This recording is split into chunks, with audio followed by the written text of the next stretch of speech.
ሉላ እንኳን ደህና መጣሽ። እንኳን ደህና ቆይ። ብዙ ጥያቄዎች አለኝ ብለሽኛል። በጣም እባክሽ። መጀመሪያ ስለመጣው ደስ ብሎኛል፣ ስላገኘውም ደስ ብሎኛል። ብዙ ጊዜ ስለ ትዳር ጥሩ ጥሩ ምክሮችን ትመክረናለህ። ከዛ ውስጥ የመጀመሪያው ደግሞ በጊዜያዊ ነው። አንድ ማውቀው ስቶሪ አለ፣ የእውነተኛ ታሪክ ማለት ነው። ልጁ በወንድ ነው፣ በ24 በ25 ውስጥ ያለ ኤጅ ነው እና ማግባት ያለበት ኤጅ አይመስለኝም፣ ግን ቤተሰቡ ደህና ቤተሰብ ስለሆነ ቢዝነስ ይከፍቱለታል እና ቢዝነሱን ብቻውን ራን ከሚያደርግ ተብሎ ይዳራል። ከተጋቡበት ጀምሮ እስከተፋቱበት ጊዜ ደስተኞች አይደሉም እና በመሀል ልጅ አይቀርም። ልጅ ተፈጠረ፣ አላህ አላለውም። በወራት ውስጥ ያለ እድሜ ልጅ ነው፣ ይሞታል ማለት ነው። ወዲያውኑ ትዳሩ ይፈርሳል፣ ቢዝነሱም ይበላሻል። ስቲል ነው አረብ ሀገር ለአረብ ሀገር እየተንከራተተ ያለ ልጅ ነው። በጊዜ ማግባቱን እደግፈዋለሁ፣ ግን በጊዜ ማግባት ውስጥ ብዙ አይነት ኃላፊነቶች ማወቅ ያለብን ነገሮች አሉ። እሱን ምን ትለኛለህ? ቆንጆ፣ ከኔ የበለጠ ትዳር አማካሪ ነው የምትሆኝ። በእርግጠኛም ደግሞ ነሽ። ለምን መሰለሽ? ስቶሪ ቴሊንጉን እንዴት የገለጽሽበት 24-25 ዓመት አንድ ሰው ሌት አይደለም አርሊም አይደለም ቢያገባ ቢመቻችለትና አሁን እዚህ ጋር ያለው ክፍተቶች ውስጡን እንግዲህ አላህ ነው የሚያውቀው። እዚህ ጋር ያለው ክፍተት ምንድን ነው? ጥሩ ቢዝነስ ውስጥ ስላልነው ቤተሰቡ ደህና ስለሆነ ማግባት አለብህ ብሎ ፕሬዠር ከማድረግ ይልቅ በግፊት ከሚሆን ይልቅ ግን አሁን ትልቅ ሰው ሆነሃል፣ ቢዝነስ እየመራህ ነው፣ አጋር ያስፈልግሃል፣ ልንድርህ ነውና ምን ትላለህ? አሁን እቺ ጋ ነች። አሁን ቤተሰቦቹን በጣም ነው ማከብራቸው። ምክንያቱም ሰዎች ቢዝነስ ውስጥ ሲገቡ ካለን ተሞክሮ በተለይ ገንዘብ የሰውን ልጅ ለማበላሸት ቅርብ ነው። ይሄ ልጅ 24-25 ነው፣ ጥሩ ቤተሰብ ነው፣ ቢዝነስ ከፍተውለታል። የቤተሰቡንም ቢዝነስ ሊሆን ይችላል የሚሰራው፣ የራሱንም ሊሆን ይችላል። ስለዚህ በዚህ ሰዓት በነገራችን ላይ ጥሩ ቢዝነስ ውመን ከጀርባው አለች፣ አጋር ያስፈልገዋል። ከቤተሰብም የበለጠ ደግሞ ቅርብ ሚስት ናት። አሁን እነሱ ምንድን ነው እንግዲህ አንዳንድ ቦታ ላይ አላህ አላለውም፣ ግን ኢን ሪል ተርም ቢያመጡት ልጁን በቃ የሚያስፈልግህ ይሄን ነው። አሁን ጎበዝ ቢዝነስ ማን ትዳር ያስፈልግሃል። በጊዜ ተሰብስበህ ሀሳብህም አይበተንም። አንዳንድ ጊዜ ትዳር ያለው ሰው ይሰበስብሻል፣ ወደ ቤት ያሮጥሻል፣ ወደ ውጭ ያሮጥሻል። ልዩነቱ አንዱ ባገባና ባላገባ ሰው መሀል ያለው ልዩነት ይሄ ነው። ሁሉም ግን እንደዛ ነው ማለት አይደለም። እና ይሄ ልጅ አሁን ምንድን ነው መጀመሪያ ላይ አዌርነሱን መንገር፣ ለሚፈጠሩ ነገሮች ደግሞ መቻል እንዳለበት። ለምሳሌ አሁን ትዳር ውስጥ ልጅ ማግኘት ልጅ ማጣት የእሱ ስልጣን አይደለም፣ እኛ ምንሰራው ነገር አይደለም። ሰው እስከሆንሽ ድረስ እነዚህን ነገሮች የመቀበል የውዴታ ግዴታ አለብሽ። ምክንያቱም ከዛ በፊት ይሄ ልጅ አግብቶ አባት ሆኖ አያውቅም፣ እሷ እናት ሆነ አታውቅም። አይተሻል። አሁን ቤተሰብ ላይ በተደጋጋሚ በእኔ ፖድካስት ላይ የምሰሙት ቃል አለ። አንቺ እቺ ቆንጆ ሉላ ለቤተሰቧ አሁንም ልጅ ናት። የሚስትነት ባህሪሽን አያውቁ። አየሽ፣ እኔ ለቤተሰቤ በዚህ ሰዓት ለእናቴ ልጇ ነኝ። ባልነት ፓርቴን አታውቀውም።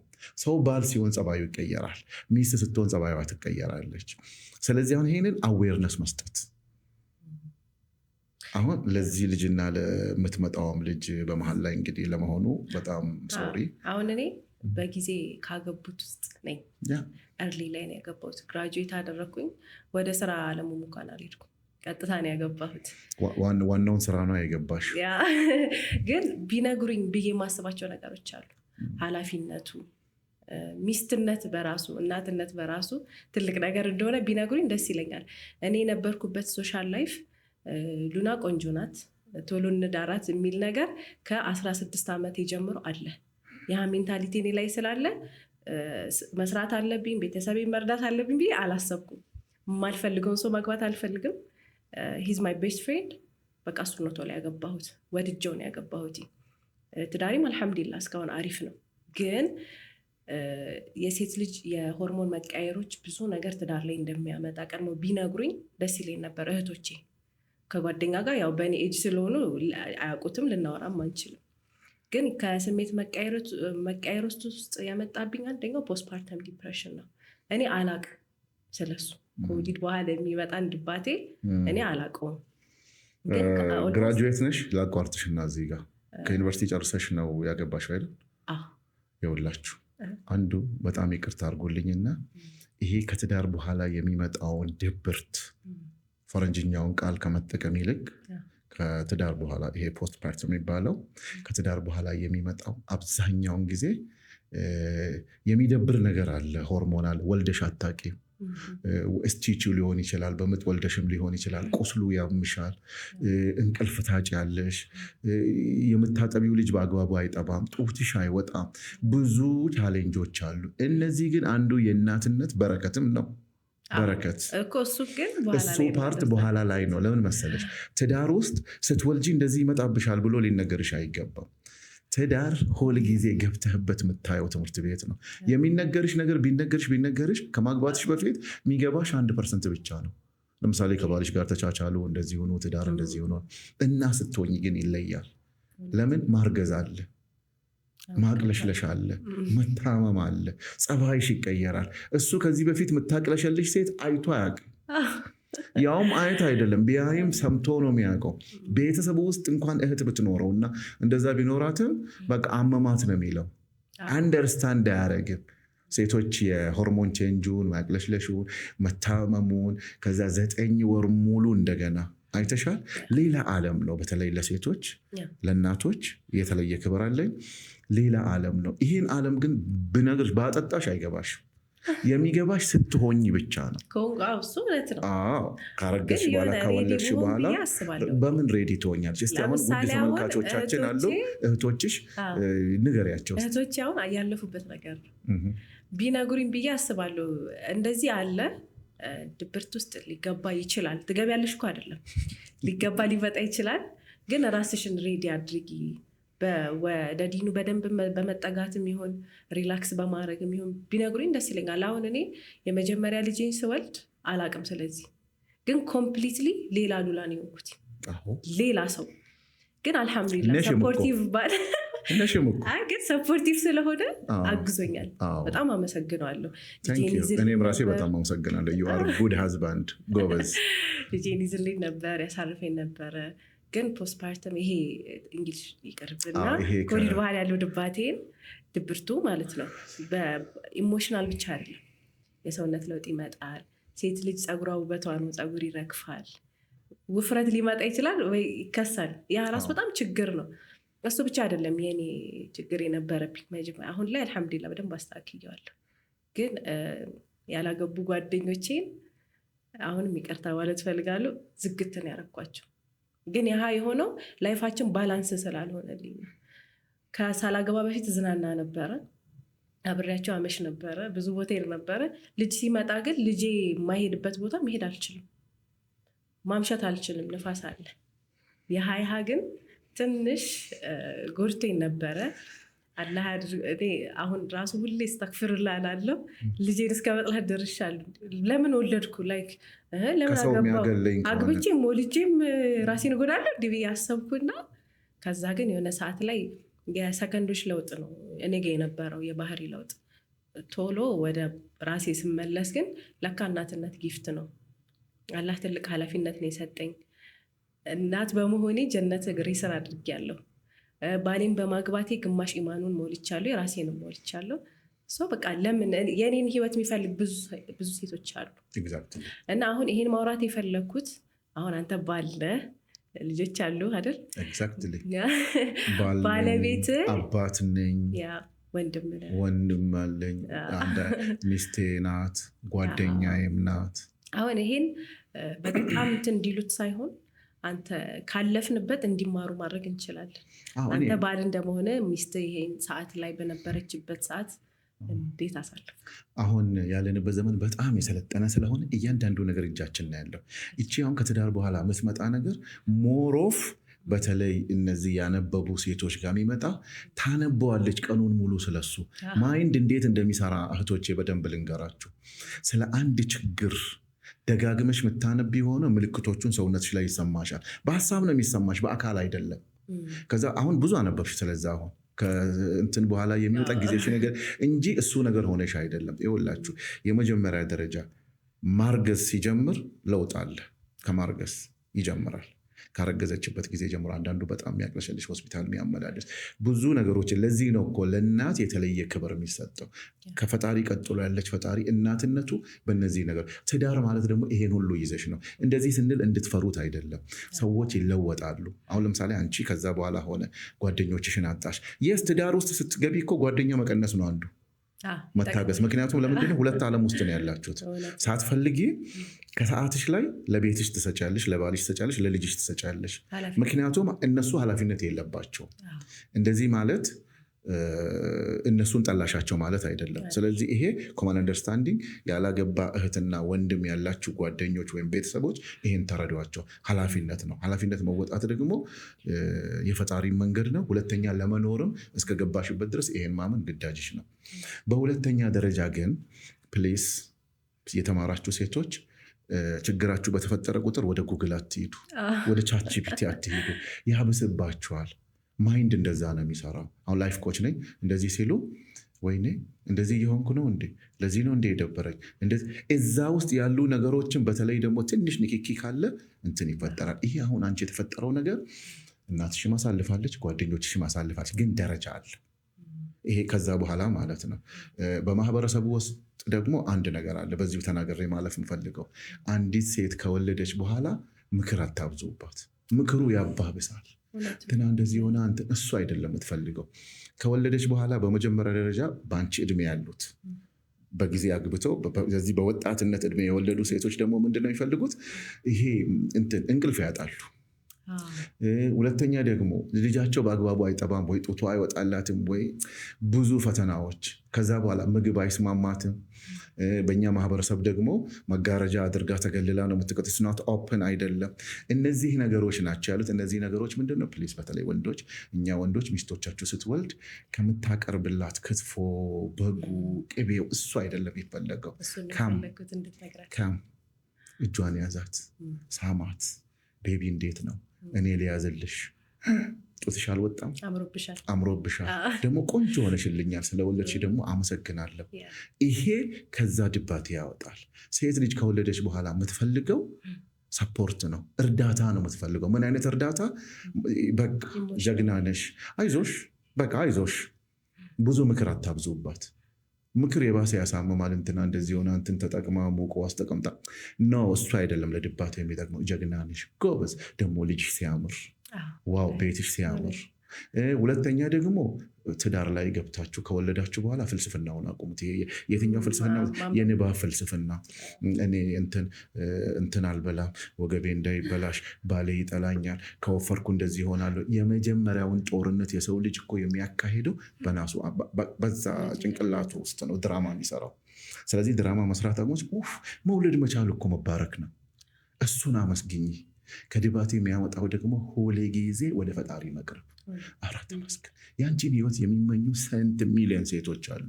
አንቺ እንደዚህ ጠልቻለሁ፣ ልጄ እንቅልፍ ነስቶኛል፣ አየሩ እንደዚህ ነው፣ ሙቀቱ እንደዚህ ነው፣ እንደፈለግኩ መልበስ አልቻልኩም። ኖ፣ እሱን ራሱ ኢንጆይ ማድረግ። ለዚህ ነው ትዳር አንዳንድ ጊዜ ዳጣ ነው፣ አንዳንድ ጊዜ በርበሬ፣ የሚጣፍጥ የሚያቃጥል።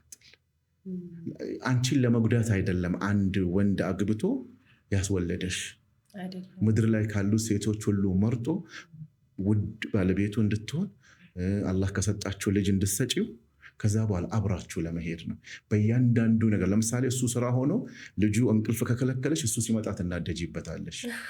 እኔ እንቅልፍ አልተኛውም ምናምን ትይዋለሽ። ወንዶች ይሄን ተረዱ። ስትመጣ አይዞሽ እኔ ማር ይቅርታ ብለህ ልጁን እኔ ላስተኛልሽ፣ አንቺ ተኝ። ከዛ በኋላ ደግሞ ይሄ ተሸፍኖ መተኛቱን እስቲ አብረን እንብላ። ልክ ድሮ የምትበሉበት ነገር የለም። ብዙ ጊዜ ሴት ልጅ ስትወልድ ያው አማች ቤት ነው የምትወልድና አይመችም። ገብቶሻል? እናት እዚህ ጋር ተቀምጦ ሚስትን መሳም በባህላችን ከባድ ነው እና መጋረጃ መለስ አድርገህ የኔ ቆንጆ ብለህ ስመህ፣ ከዛ በኋላ አውራት፣ ደውልላት። አማች ቤት ካለች አለሁልሽ የኔ ጀግና ልጅ ሰጠሽኝ እኮ በላት። ከድባት የሚያወጡት እነዚህ ነገሮች ናቸው። ከዛ ውጭ ከዚህ ከፍ ካለ ግን ይታከማል። ቤስት ካውንስለሮች አሉ፣ አማካሪዎች አሉ። ከሰፋ አሁን ሁለተኛውን ስወልድ በቃ እንትን አሁን ሳገባ ሲንግል ላይፍ ላይ የነበረኝ ህይወት በተጠቀምኩት አልኩኝ። እርግዝና ሲመጣ ሙሽራ በነበርኩበት ሰዓት ባሌ እንደዚህ ትሪት ባረኩ አልኩኝ። ልክ ስወልድ ደግሞ ኦኬ እርግዝና ሰዓቴ ላይ ይሄን ማድረግ እችል ነበር ማለት ጀመርኩኝ። ጊዜ ካለፈ አልመልሰውም። አሁን ልክ የአሁን ልጄን ስወልድ ግን በቃ ቀጥታ ያደረኩት ከነበረኝ ይሄ የቡና ጭስ ፈታ የሚያደርገኝ ሰው ስለሆንኩኝ ቡናዬን አፈላለሁ። ባለቤቴ ከስራ መቅረት ካለበት ይቀራል። በዛ ሸፍኛለሁ። አልሐምዱሊላህ። ግን ያው ይሄን ያነሳውልህ መጠቀም ያለባቸው ሴቶቹ ያው እናውቀዋለን፣ ግን የወንዶች ሰፖርቲቭ በጣም ስለሚያስፈልገን በደንብም ብዙ ተመልካችና ሰሚ ስላሉ እንድታየው ያህል። በጣም በእውነት ስለመጣሽ ይህን ሀሳብሽን ስላካፈልሽ ከልቤ አመሰግናለሁ። በጣም ነው የማከብርሽ። ለምን መሰለሽ? የአንዱ ተሞክሮ ለአንዱ መድኃኒት ነው። ይሄንን የሚያዩ ተጎድተናል የሚሉ እህቶች ይሄ ነገር በማንኛውም እናት ውስጥ መጥቶ የሚያልፍ ነው። ያልፉታል። እንደ ምጥ ነው እኮ ይረሳል እኮ ምጥ ልክ ስትወልድና እናቷ ጋር ስደም። አሁን ይሄንን ነገር ለወንዶች ብትነግሩን አይገባንም። አሁን ስለምጥ የሚገባው ወንድ ምድር ላይ አላህ አልፈጠረው። ሚስቴ ተቸግራለች፣ እንዳው ጌታዬ ዛሬ እንዳውም ቀበቶ ሁሉ ፍታ ይባላል አይደል በባህል። ይሄ ለወንድ አይገባም። በዛ ሰዓት ለሚፈጠሩ ነገሮች ወንዶች ግን እንቻለው። ከዛ በኋላ ስትወልጂ ወልደሽ አታውቂም እኮ። ቁስሎች አሉ፣ የሚያሙ ነገሮች አሉ፣ ምቾት የሚነሱ ነገሮች አሉ። ህይወት የሚጣፍጠው ግን ምቾት ከመንሳት ጋር ነው። ምክንያቱም ከዚህ በፊት ስታውቂ የነበረው የትዳር ህይወት አይደለም። የቁንጅና ሉላ ጎበዝ ናት፣ ቆንጆ ናት፣ ስለዚህ ቶሎ እንዳራት። ከዛ አልፎ ግን ህይወት አሁን አይተሻል። ስለዚህ አሁን ለምሳሌ አንቺ ያሰብሽበት መንገድ ነው እንጂ የድባቴ ደረጃሽ ፊትሽ ላይ አይታይም። የድብርቱን ደረጃ ብዙ አነበብሽ፣ እንዳታነቢው አታንብቢ። ከዛ ውጭ ደግሞ ለምሳሌ የሰው ልጅ ሁሉንም ሰው እኮ ይደብረዋል። በነገራችን ላይ ሲደብርሽ ምንድነው የምታደርጊው? ምቾት ሳይገባ ሲቀር ምንድነው? ወደ አላህ ተጠጊ፣ እስትግፋር አድርጊ። ጸሎት ነው ከሁሉም ነገር የሚያወጣው። ኢቭን ሰላት ባይኖርሽ እስትግፋር ማድረግ ትችላለሽ፣ ያስረሳል። ከዛ ውጭ ደግሞ አንዳንዴ ሁሉንም ነገር እንደምትፈልጊው አታገኝም። እንቅልፍ ማጣት ሊሆን ይችላል፣ ጓደኞች ማጣት ሊሆን ይችላል። ለአንድ ነገር መስዋዕትነት መክፈል ግድ ነው። ሁለት ምርጫ ነው፣ አብሮ ማስኬድ አይቻልም። የጓደኝነትና የድሮ አሻሸ ገዳሜ ስቀሽ ተጫውተሽ ሲኒማ አይተሽ ቲያትር አደሽ ነው። እንደውም በዚህ አካባቢ ያንግ አሁን የተጋባችሁ እህቶች ወንድሞች፣ ትዳራችሁ እንዳይነቃነቅ ከፈለጋችሁ ለጓደኞቻችሁ በግልጽ ነገሯቸው። አግብተሻል፣ ጓደኞችሽን ከባለቤትሽ ጋር አስተዋውቂው፣ ጊዜ ስጪያቸው። በቃ የመጀመሪያ ትልቁ ኃላፊነትሽ በአላህ ዘንድ የምትጠየቂበት የመጀመሪያ ለባልሽ ነው። ጓደኛ ከባል በኋላ ነው። አሁን እዚህ ነው የሚደበላለቀው። እኔ የጓደኞችን ሰዓት ለባል አልሰጥም። ለምን አገባሽው? ወንዶች ደግሞ ለሚስት ጊዜ ስጣት፣ ለኳሱ እንኳን ትሰጥ የለ እንዲ። ስለዚህ የእሷ ሰዓት እና የጓደኛ ሰዓት ልዩነት ማድረግ። ከጓደኛ አትከልኪ፣ ቦሪንግ ነው የሚሆንብሽ ባል። ከጓደኛ ስትከለኪው በቃ የታሰረ ይመስለዋል። ግን በለከት ገደብ ይኖረው። ለሚስትነት ጊዜ ያለሽ፣ ለጓደኛ ጊዜ ያለሽ። የቤተሰብሽን ግን የትዳርሽ ጉዳይ ጓደኞች እንዲመክሩ አትፍቀጂ። ምክንያቱም የማያውቁትን አገር ነው የሚመክሩሽ። ወፈርሽ እንደዚህ ስለማያውቁ ደበረሽ እንዲህ በቃ ማግባት እንደዚህ ባክሽ ፈታ በይነና ነው። ምክንያቱም አያውቁትም። ስለማያውቁ አገርና ዓለም ነው የሚያወሩት። አንቺማ እሑድኛም ማግኘት አለብሽ እንዲ አላበዛውም እንዲ አንቺ ምን እስር ቤት ነው ያለሽው እንዲ ነጠላ ዜማ ነው። ከነሱ መዝናናት ይልቅ በእነሱ ቋንቋ ልበለውና በትዳር ውስጥ ያለው እስር ቤት የተሻለ ነው፣ በፈጣሪ ዘንድም በሰው ዘንድ። ያኛው ዓላማ የለውም። ትበላለህ፣ ትጠጣለህ፣ ጊዜ ማጥፋት ነው። የሰው ልጅ ስትረስ የሚቀንሰው በማውራትና በመቀነስ ነው። እና ስለዚህ አሁን አንቺ ረጅሙን ሰዓት ስለ ድባቴ አታንብቢ። ሰዎች የሚያነቡትን ነገር ይሆናሉ። ብዙ ጊዜ ጭንቅላት ወደዛ ነው የሚሄደው። ከዛ ይልቅ ግን አላህን አመስግነሽ ባለቤትሽን ተንከባክበሽ እሱም ተንከባክበሽ የምትፈልጊውን ነገር አንዳንዴ ንገሪው። እንዴት አይደውልልኝም እኔ ደብሮኝ ልጅ እያጠባው ቤት ውስጥ ካለው ከምትይ በዛ ሰዓት እሱ አያስታውሰው። አላህ እሱን ነገር ለሱ አልሰጠውም። ደውለሽ ውዴ እንዴት ነህ? ደህና ነህ? ስራ ላይ ነህ? አይ እንደዚሁ ስለደበረኝ ነው የደወልኩልኝ ብትይው የምትቀንሺው ማዕረግ የለም። አምሶ ሶሪ ስራ ውስጥ ሆኜ ነው። ቤቢ እንዴት ነው? ቤቢ እንዴት ናት? አንቺ እንዴት ነሽ? ገንፎ በላሽ? አጥሚት ጠጣሽ ይልሻል። አስታውሶ አላለኝም ብለሽ አትበጂ። ወንድ ማይንዳችን እንደዛ አይደለም። የምትፈልጊውን ነገር ወደ ህይወትሽ ታመጪ የለ ለምሳሌ መጀመሪያ ልጅን ለምሳሌ ልጅ ላይ ቂም ትይዣለሽ፣ በቃ ትዳር ላይም ቂም አትያዙ። ለእሷ ማለት አይደለም ለሁላችን ነው። ትዳር ቂም ከሌለው የምታውቁትን ነገር ከተካፈላችሁ ትዳር በጣም ጥሩ ይሆናል። ጥያቄን በደንብ መልሰልኛል። አሁንም ወደ ሌላ ጥያቄ ልመጣ ነው እባክሽ።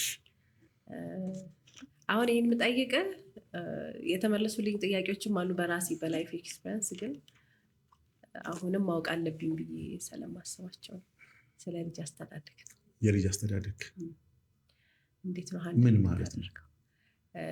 አሁን ላይ በፊት ያው ተገርፈንም ተብለን ያደግነው፣ አሁን ግን ልጅን አትጮሁበት፣ አትግረፉት ምናምን ይባላል። እኔ ቁጣዬን ማወቅ አለባቸው ብለው ከሚያስቡ እናቶች ላይ አንተ ምትላል? በጣም ጥሩ ጥያቄ ነው ያሳሽው። እኔ ዛሬ እዚህ ጋር ተቀምጬ ጥሩ ልጅ እንዲሆን የቤተሰቦቼ 101% ነው። እኔ በነገራችን ላይ ባባ አላህ ይርሐመው እናቴ በጣም ፍቅር ናት። እንደዚህ ቀጥ ብዬ ነው ያደግኩት። ከነሱ ፍላጎት ወለም ዘለም አልል። በቃ የስ ኤንድ ነው። ግን አሁን ያለንበት ዘመን ለምሳሌ አንቺ እናት ነሽ፣ እኔ አባት ሆኜ ስለ ልጅ ማሳደግ ለአንድ እናት ሳወራ እንደ ባለሙያ ነው ማወራው እንጂ የአንቺ ታናሽ ነኝ እኔ በልጅ ማሳደግ ውስጥ። ምክንያቱም የመጀመሪያው ልጅ ማሳደግ ማርገዝ ነው። አርግዘሽ አጥብተሽ ካካውን ጠርገሽለት አይተሽዋል። በእግሩ ሲሄድ ሲወድቅ። ወንዶች እዚህ ውስጥ ኮንትሪቢሽናችን በጣም ደካማ ነው። የፈለክ ያህል ልብሷን ብታጥብም ፓምፐርስ ብትቀይርም ነው። ነጥቡ ትልቁ የእናንተ ነው። እና ወደ እድገት ስትመጪ ልጅሽ ነገ የውላችሁ ምድር ላይ የሰው ልጅ በጣም በሚገርም ሁኔታ ምንም እሱን እንዲበልጡ አይፈልግም። የሰው ልጅ ራስ ወዳድ ነው ከልጁ በስተቀር። ለልጁ ይሞታል። ግን ልጆቻችን እናሳድጋለን ብለን ወደ ማበላሸት የምንሄድበታለን። መሸከም የማይችሉትን ፋይናንስ አካውንታቸው ውስጥ አሁን በጣም የሚገርመው የ14፣ 15፣ 16 ዓመት ልጆች ኢን ሚሊየንስ አካውንታቸው ላይ የሚያስገቡ አባት እናቶች አሉ። እንዲህ ማለት ሂዱና ተበላሹ ማለት ነው። ስለዚህ በገዛ እጅህ ማበላሸትና ነገ የልጅን ፍቅር የልጆችን ቤት ውስጥ ያለውን በረካውን ራሱ ማሳጣት ነው። እና የልጅ አስተዳደግ ላይ ብዙ ማለት የምፈልገው ከኔ የተሻሉ የልጅ ካውንስለሮች አሉ። ግን እኔ በገባኝ ልክ አንድ ነገር ማለት እፈልጋለሁ። ልጆች ቤተሰባቸውን ይመስላሉ። ከምትነግሪያቸው በተግባር አሳያቸው። ቤት ውስጥ ለልጆችሽ ግን ኖ በይ፣ ኖን አስተምሪያቸው። በነገራችን ላይ ስለጮሽበት ልጅ አይለወጥም። ልጆች የሚወስዱት የትኛውን ነው? በቤት ውስጥ ያደጉበትን ነገር። ፎር ኤግዛምፕል እኔ እንደዚህ ሞባይል ይዤ እንደዚህ እየተጠቀምኩ ሞባይል ትጠቀሙና ምን እየሰራው ነው? ከአፌ የሚወጣውን ሳይሆን ተግባሩ። ስለዚህ ደግሞ ከልጅነት ጋር በዚህ ዘመን ካነሳን ከልጆች ጋር የምናሳልፈው ማክሲመም እስከ 8ኛ ክፍል 13፣ 14 ከዛ በኋላ ልጆች በየክፍላቸው ጋጀት ይዘው ነው የሚገቡት። ለዚህ ነው አሁን የባህሪ ችግሮች ዓለም ላይም እኛ ሀገር ላይም ልጆች አብረን እንኖራለን፣ ግን ልጆቻችንን አናቅ። የልጆች አሁን እኔ እንደ አንድ እናት የልጆችሽን ሪሞት ወደ እጅሽ መልሽ፣ ከቲቪ አርቂያቸው። አልቻልኩትም ሳይሆን እንዲበላ ብለሽ ቲቪ አሳይተሽ አንቺ ነሽ ያበላሸሽው። ካርቶን ፊልም ከፍተሽ ነው የምታጎርሽው። ምግቡ ምን እንደሚል ይሄ ህፃን አያውቅም። ስለዚህ አሁን የምግብ ጣዕም አሳያቸው። አብረሽ ተጫዎች ውረጂና ከዛ አንስተሽ ስልክ ሰጥተው ነው እኮ ፀጉራቸውን የሚሰሩት። ስልክ ተሰጥቶት እንዳያማቸው ተብሎ ማለት ነው። ይሄ ማበላሸት ነው። ድንዝዝ እዛ ውስጥ ነው ያሉት። ሁለተኛም ወደዛ እያዩ ነው የሚበሉት። ይሄ ከልጆች ብቻ ሳይሆን በእኛም የመጣ ነው። ስለዚህ ምንድን ነው እንዴት ነው ማሳደግ ያለብሽ? ትክክለኛ እናት፣ የምትከበር የምትፈቀር ማማ። ልክ እንደዚህ አይተሽ ኖ ስትይ አይንሽን ማወቅ አለባቸው ልጆችሽ። ይሄ ልጆችን ማቅበጥ ነፃነት መስጠት ማለት ማበላሸት ማለት አይደለም። የሚፈልጉትን አሟሉላቸው። ልጆቻችሁ ከልጅነታቸው ጀምሮ ግን በዋናነት እንዳይበላሹ የሚፈልግ ቤተሰብ ለእኔም ላንቺም ነው። ምክሩን ስናገር ለእኔም ጭምር ነው። እና ወደ ፈጣሪ መንገድ አምጫቸው ልጆችሽ። የፈጣሪ እምነት የሌላቸው ልጆች በቃ ምክንያቱም በልጅነት ነው ማደግ ያለበት። በዛ ስርዓት ውስጥ ነው ማደግ ያለባቸው። ባህሉን ማወቅ አለባቸው። አገራቸውን ማወቅ አለባቸው። የምትነግሪያቸው ነገሮች የማይሆን ነገር ለልጆችሽ አታሰሚ። የማይሆን ነገር መናገር ከፈለግሽ ራሱ ልጆችሽ ካሉ ወጣ ብለሽ ተናገሪ። ለእነሱ ኖርማል ነው። ስለዚህ አሁን የልጅ አስተዳደግ ላይ በዋናነት እናትነትሽን ተወጭ። የምትወጂውን ያህል ደግሞ ልጆችሽን ፖላይትሊ በጩኸት ነው ሳይሆን በቃ ማማ ወድሻለሁ፣ ይሄ ነገር አይሆንም። ለምንድን ነው የማይሆነው? ደግሞ ትንሽ ናቸው ብላችሁ አትናቋቸው፣ አይገባቸውም አይደለም። እኔ አሁን ልጆቼ ለምሳሌ ከ2 ዓመት ልጄ ጋር ድርድር ቀርባለሁ። ቋንቋ እኮ አሁን ነው እንትን የምትሉትና ኖ ዋይ እንደዚህ ሆኖ ባይገባትም ነገ ቀስ እያለ ይገባል። ከ8 ዓመቷም ጋር ከ13 ዓመቷም ጋር ቁጭ ብዬ ዲስከሽን ከቤተሰብ ጋር ዲስከስ አድርጎ የሚፈልጉትን ነገር ማሟላት ማለት ልጅ ማሳደግ አይደለም። የትምህርት ቤት ክፍያ መክፈል፣ መጫወቻ መግዛት፣ በተለይ አባቶች ፕሌስ በደንብ አዳምጡኝ። የሚፈልጉትን ነገር ማሟላት አይደለም ልጅ ማሳደግ ማለት። ኢሞሽናል አታችመንት ከነሽንቱ ማቀፍ የመጀመሪያ አንዱ። እናቶችን ልጆች በሽታ ያውቃሉ። ልክ እንደዚህ ስታነሻት እኮ ትንሿ ታለቅሳለች፣ አዲስ ሰው እንደመጣ ታውቃለች ወይም ያውቃል። ስለዚህ እንቅረባቸው። ከዛ ውጭ ደግሞ ቤት ውስጥ በጋራ ማዕድ መብላት። ስለዚህ በጋራ ማዕድ በልተሽ ከዛ በኋላ የምትነግሪያቸውን ነገር እየበላችሁ፣ ለምሳሌ ልጅን እየበላችሁ ቴሌቪዥን የምታዩ ከሆነ ልጆቻችሁ እሱን ይደግሙታል በህይወታቸው ውስጥ። ለመብላት ጭንቅላታቸው ሳያስቡት ቲቪ ይፈልጋል። ልትበሉ ስትመጡ ቲቪ፣ ሪሞት፣ ስልክ ከራሳችሁ አርቁ። ደን አብራችሁ መብላት። ማጉረሱ እንደተጠበቀ ሆነ አብራችሁ መብላት፣ ፍቅርን ማሳየት። በተለይ ስክሪን ታይሙን ደግሞ ማሳነስ ወይንም መከልከል። ይሄን በተለይ እናቶች በዚህ ይችላሉ። እኛ አባቶች ግን ኦልሬዲ ደክመን ከውጭ ስለምንገባ አይደለም እንጂ ይሄ ኢንቨስትመንት እንደሆነ አናውቅም። ለልጅ መስጠቱን ኢንቨስት ማድረጉን ጥሩ ትምህርት ቤት ማስገባቱን ነው እንጂ የልጁ ጸባይ እዛ በሚቀርመው ማዕድ ላይ እንደሚሰራ አያውቅም። ዛሬ ምንድነው የተማራችሁት? የቤት ስራ ከብዶኛል ሳይሆን እየበላችሁ ስለ ሚስ ቢያወሩ፣ ሚስ እንደዚህ ብላኝ እኮ እጄን አውጥቼ እንደዚህ መስሎ ጎበዝ፣ ምን ይሆናል ማለት ነው? ፍቅር ይጨምራል፣ አንድነቱም አንድ ላይ ይመጣል። እኔ ከቻላችሁ ልጆች ላይ ያለኝ እምነት የልጆች ካውንስለር የሆኑ ወዳጆች አሉኝ። ይቅር በሉኝ በእናንተ ስራ ስለገባሁኝ። እያንዳንዱ እዛች የምንገናኙበት ማዕድ ላይ አንዳንድ ጊዜ ደግሞ ምንድን ነው እያደጉ ስለሚመጡና ከእናንተ ስለሚወጡ አብሮ መተኛት፣ ልጆቻችሁ አብሮ መተኛት። አሁን አብሮ መተኛት ላይ ከተወሰነ እድሜ በኋላ የባልና ሚስት ፕራይቬሲ ይባልና ልጆችን እናርቃለን። ነገ ቤተሰብ ነው የሚሆኑት፣ ቤተሰብ ነው የሚመሰርቱት። እና አንዳንድ ጊዜ ልክ እንደዚህ ቅዳሜና እሑድ የቤተሰብ ቀን ብለን እንወጣ የለም፣ አንዳንድ ቀን ደግሞ ሳሎን ላይ ባላችሁ አንጠፋችሁ አብራችሁ እየተጫወታችሁ አንድ ላይ ብትተኙ ምንድን ነው የሚሆኑት? ነገ የመተቃቀፍን አንድ ላይ የመምጣትን ለእናትና አባት ያላቸው ምልከታ ምናምን። አሁን መታ ልጅ መነጽ ኧረ እንዳሰብሪው ጥሩ ኮሚኒኬሽን ነው። ኧረ በላችሁ በወጥ እጇ ነካችኝ እንደዚህ። ይሄ በሰው ልጅ ውስጥ መተዛዘንን መቀራረብን ነው ያመጣውና በእንደዚህ በመልሰው። ሌላ ጥያቄ አለሽ? አንተን አግኝቼ ሳልጠይቀው አልሄድም። እንግዲህ የፈረደበት ሁለተኛ ሚስት ነው። በጣም ነው መጠየቅ የምፈልገው። አሁን በዲኑ ብቻ አይደለም ልትመልስ ሎጂካል ሆነን እንደ ሰው ይቀናል፣ ብዙ አይነት ባህሪ ያለን እንደ ሰው ሆነ እስቲ መልስልኝ። ሁለተኛ ሚስት ነሽ አንቺ? አይደለሁም። እኔ አክሰፕት አላደረገው ጥያቄ በጥያቄ እኔ አንድ ነገር አምናለሁ። እንደ ሙስሊም ሁለተኛ ሚስትም ይፈቀዳል፣ ሶስተኛም ይፈቀዳል፣ አራተኛም ይፈቀዳል። ለምን የሚለው ሰዋዊ መልስ የለውም። ይህም በደንብ እወቁ። ለምን የሚለው ማለት ነው። ምክንያቱም 2ም 3ም 4ም ማግባት ትችላላችሁ ይላል። ይሄ ሩል ነው። የፈጣሪ ህግ ደግሞ በሰው አይዳኝም። ይህም በዚህ ልለፋው። ምክንያቱም 30 ገጂ ነው። ለምን የለም በቃ የፈጣሪ ህግ በሰውኛ አይዳኝም። አንድ ሁለተኛ ደግሞ የወላችሁ ፍትህነትን ያመጣል እስልምና። ብዙ ጊዜ ሁለተኛ ከእስልምና ጋር ስለሚገናኝ ማለት ነው።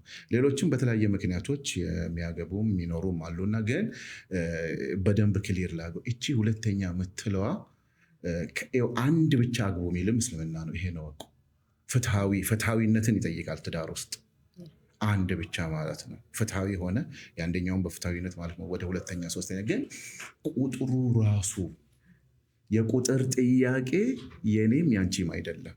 ለምንድን ነው 2 የሆነው? አላህ ብቻ ነው የሚያውቀው። በቃ አትፈላሰፉ፣ አያስፈልግም። እንቅልፍም አትጡ። አይተሻል። አሁን አንቺ የመጀመሪያ ሚስት ሆነሽ ስለ ሁለተኛ ለምን እንቅልፍ ታጫለሽ? አይመለከትሽም። አላህ ጽፎልሽ ባልሽን አገባሽ አይደለም? ደህና አለቅ። አንቺ የሚስትነት ድርሻ ከአንቺ የሚጠበቀውን ከባልሽ ጋር መሆን ያለሽበትን ነገር እስከምትችይው the best versionሽ ነው። ተጠቀሚና ጥሩ እናት፣ ጥሩ ሚስት፣ ጥሩ አጋር ሆኚ። ከዛ የዘለለ አይመለከትሽም፣ ማድረግም አትችይም። እኔ በሌላም ሳሰለጥን ላይፍ ኮች ሆኜ የማይመለከታችሁ ነገር ላይ ጊዜያችሁን አትግደሉ። ገና ለገና በእኔ ላይ ይመጣል ብለሽ ትዳርሽን ጨዋ አታሳጭው። አታቂውማ መቼ እንደምትሞች አታቂም አይደል? ለምን ወደዚህ እንደምትመጣ አታቂም። አንቺ ስለከለከልሽ ሁለተኛ ሚስት አትከለከል። በጣም ይቅር በሉኝ። ይሄ የኛ ስልጣን አይደለም። እምነት በሰዋዊ ምልከታ አይደለም። አላህ ለምን እንዳረገው ያውቃል። ወንድን እንዴት እንዳደርገው እንደፈጠረው፣ ሴትን እንዴት እንዳረገ ማለት ነው። ከዛ ውጪ ደግሞ ብዙም ደግሞ አትጋፉ። ይኸውልሽ አንዲት ሴት አሁን አንቺ ሁለተኛ አትቀበልም አይደለም? የህዝብ ንብረት ከምትሆንና ሁለተኛ ሚስት ከምትሆን የትኛውን ትመርጫለሽ? የማንም መጫወቻ ከምትሆን እና ሁለተኛ ብትሆን፣ ያቺ ግን አንቺ ብትሆኝ። እቺ ጥያቄ ናት፣ ከባድ ጥያቄ። እቺን መልሻታል። ማንም እንደፈለገ ሊጠቀምብሽ ትመርጫለሽ? አንዳንድ ጊዜ እነዚህ ነገሮች የመረረ እውነቶች ናቸው። በጣም ፔንፉል ነው። ላይፍ ግን ከነ ፔኑ ነው የሚጣፍጠው። ስለዚህ አክሰፕት ማድረግ አለብኝ። እንግዲህ ምርጫው ያንቺ ነው። ያንቺ አይደለም እሱ። እዛ ውስጥ ለምን ትገቢያለሽ? ጌታዬ ትዳሬን ፓርክልኝ። ትፈሪያለሽ? እኔ አልፈራም። በጣም ኮንፊደንት ነኝ በባሌ። ግን አሁን ሶሻል ሚዲያው ላይ አይደለም ቲክቶክ ላይ ከመጣው ጀምሮ በየላይቭ ማለት ይችላሉ ይሄ ቶፒክ አለ። ግን ወንዱም አገባለሁ ብሎ ይከራከራል። አንዷንም አላገባም። 4 ሚስት አልፈቅድለትም ትላለች፣ እሷም አላገባች። አየሽ፣ አንድ እውነት ግን ስላወሩት አይሆንም። ትዳር ስላወራሽ አትሆኝም። ይሄ እኮ ነው። ይሄ ይኸውላችሁ የፈጣሪ ህጎች በሰውኛ ዳኝነት መረዳት ራሱ ስህተት ነው። በቃ እዛ ጋ ነው ይሄ የሚከራከሩት። አረገዋለሁ አንዳንድ ጊዜ እንደ ፋሽን ሆኖ የመጀመሪያ ሲያገባ ሁለተኛ ብሎም ያገባሉ። የእሱ ስልጣን መስሎታል ነው። አይደለም። የፈጣሪ ህጎች ላይ ለፈጣሪ ተውት። እናንተ የምትችሉትን ያህል ኑሩ። በቃ አለቀ። አንቺ ሚስት ነሽ አይደለም? ጥሩ ቆንጆ ሚስት ከአንቺ የሚጠበቀውን በቃ እስከምትችይው ድረስ ሂጂ። ከዛ የዘለለው ያንቺ አይደለሽም። አስረሽም ማስቀመጥ አትችይም። ቀደር አለ። ለዚህ ነው እኮ ትዳር ያላህ ነው። ሰዎች እንደፈለገ ሊቀብጡ ይችላሉ ከፈለጉት ጋር፣ ግን ሊያገባት አይችሉ። ያንን ሰይጣናዊ መንገድ ይሄዳሉ። የምታገባው ለምን?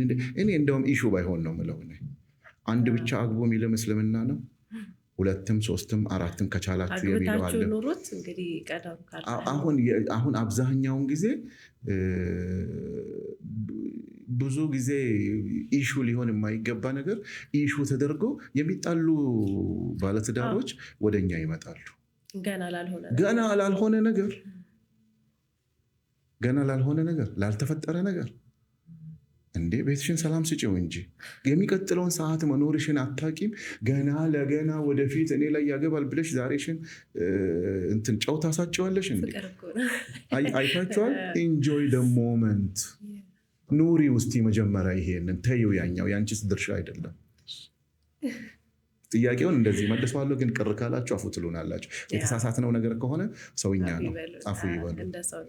እንደ ሰው ነውና አሁን አንቺ ያለሽ ሰዓት ነገም አይደለም፣ በኋላም አይደለም፣ አሁን ነው። አሁንን አላህን አመስግነሽ ኑሪ። ቀጥሎ የሚመጣውን ማንም ሰው አያውቅም። እንዴ እንቅልፍ ልታጪ ነው እንደገና ሁለተኛ ያልሽ?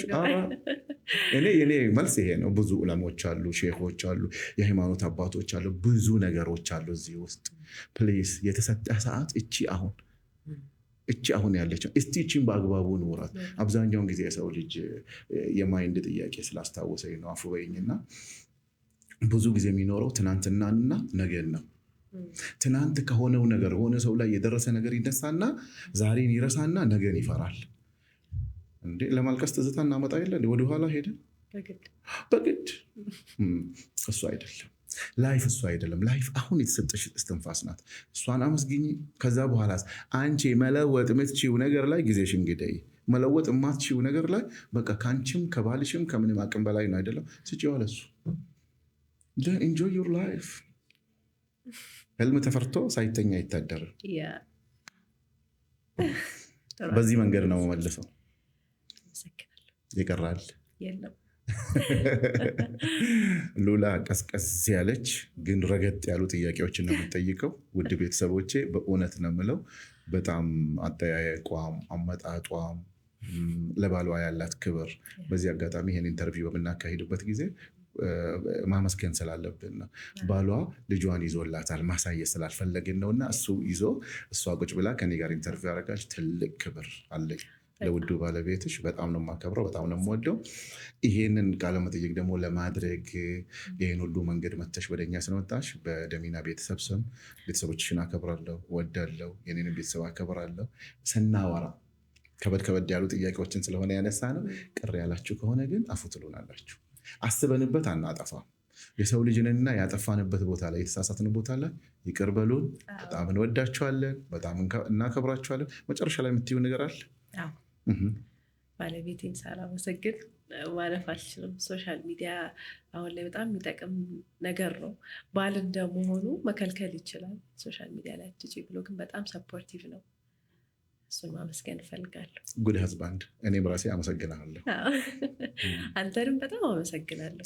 ወላሂ ደስ ብሎኛል ስላገኘው። በጣም ቀለል ያልክ ሰው ነህ። ለመነጋገር እንደዚህ አትከብድም። አመሰግናለሁ። በጣም ነው የማከብርሽ። ጥሩ እናት። በሌላ ፕሮግራም ላይ ደግሞ እንደምንገናኝ በሰፊው ውድ ቤተሰቦቼ የዛሬውን እዚህ ላይ ለማቆም እንገደዳለን። ነገ እና ጅራዳ